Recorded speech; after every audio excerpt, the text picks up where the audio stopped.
എനിക്ക് കുറേ കാലം കണ്ണൊക്കെ ഒരു കലങ്ങിയതുപോലെ, ഉറങ്ങി എണീറ്റാലും ക്ഷീണം മാറാത്ത പോലെ, തലയൊക്കെ ഒരു ടൈറ്റായ പോലെ, പിന്നെ കാര്യങ്ങളൊന്നും ഫിഗർ ഔട്ട് ചെയ്യാൻ പറ്റാണ്ടാവുന്ന ഒരുമാതിരി തലവേദന എപ്പോഴും ഇങ്ങനെ ഉണ്ടാവും. മൊത്തത്തിലൊരു എളിച്ചം വരുന്ന മൂഡേനു. ഈ മൂഡ് ഇങ്ങനെ ഉള്ളപ്പോൾ ഇതെന്താ ഇങ്ങനെയെന്ന് ആലോചിച്ച് എനിക്ക് അതിൽ നിന്ന് രക്ഷപ്പെടാൻ പറ്റാത്ത രീതിയിൽ ഞാൻ വീണ്ടും വീണ്ടും ഇങ്ങനെ മൂഡ് ഓഫ് ആവും. ഇതൊക്കെയായിരുന്നു പതിവ്.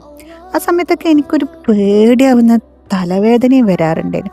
ഒരു ദിവസം ഫുൾ തലവേദന പ്ലസ് അതിൻ്റെ ക്ഷീണം നെക്സ്റ്റ് ഡേ ഉണ്ടാവും. അതിൻ്റെ ഇടയിൽ ഡെയിലി ലൈഫൊക്കെ ഒരു നോർമൽ കാര്യമായിട്ട് ഇങ്ങനെ മുന്നോട്ട് പോയി. അതിൻ്റെ ഇടയിൽ എനിക്കൊരു ന്യൂറോ ഡോക്ടർ ആങ്സൈറ്റീൻ്റെ മരുന്ന് തന്നിട്ട് അതിലേറെ പ്രശ്നങ്ങളും ഉണ്ടായി. അതൊന്നും ഇപ്പോൾ പറയുന്നില്ല.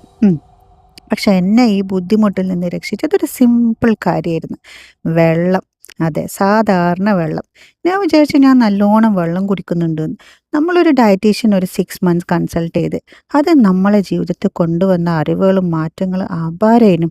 ഞാൻ ശരിക്കും 2.5 ലിറ്റർ വെള്ളം കുപ്പിയിൽ നിറച്ച് കുടിക്കാൻ തുടങ്ങിയപ്പോഴാണ് എൻ്റെ ലൈഫ് സ്മൂത്തായത്, സിമ്പിളായത്.